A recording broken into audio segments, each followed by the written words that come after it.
magaalada Muqdisho ee caasimadda Soomaaliya waxaa weli ka socda shirka golaha wada tashiga qaran ee u dhaxeeya ra'iisul wasaaraha madax goboleedyada dalka iyo duqa magaalada Muqdisho kaas oo galay maalintii saddexaad oo xiriir ah. Shirka oo ah mid xasaasi ah ayaa waxaa looga hadlayaa xaaladda cakiran ee dalka iyo arrimaha doorashooyinka waxaana maanta ku biiray bulshada rayidka ah iyo haweenka. Qoraal ka soo baxay xafiiska ra'iisul wasaare Roble ayaa waxaa lagu sheegay in ururada bulshada rayidka ah ay shirka looga dhageystay talooyinkooda ku aadan doorashada dalka. Sidoo kale haweenka ayaa iyaguna golaha wada tashiga qaran u gudbiyay in ay muhiim tahay ilaalinta qoondada haweenka ee 30% ee baarlamaanka federaalka ee Soomaaliya. Golaha wada tashiga qaran oo uu hogaaminayo ra'iisul wasaaraha xukuumadda federaalka Soomaaliya mudane Maxamed Xuseen Roble ayaa kulan la yeeshay wakiilo ka socda bulshada rayidka ah iyo haweenka Soomaaliyeed oo ay ka wada hadleen dardargelinta howlaha doorashooyinka iyagoo ka dhageystay talooyinkooda ku aadan hufnaanta doorashada iyo xaqiijinta qoondada haweenka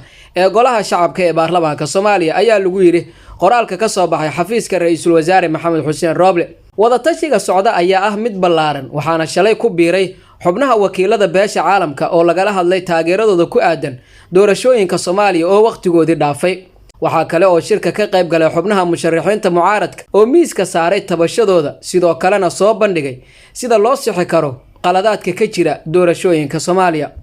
si kastaba shirka u dhaxeeya ra'iisul wasaaraha madaxda maamul goboleedyada dalka iyo gobolka Banaadir ayaa ku soo aaday xilli xasaasi ah oo loo baahnaa isla markaana ay taagan tahay xiisad u dhaxaysa madaxweynihii hore ee Soomaaliya Maxamed Cabdullaahi Farmaajo iyo ra'iisul wasaaraha xukuumadda xilgaarsiinta ah injineer Maxamed Xuseen Roble.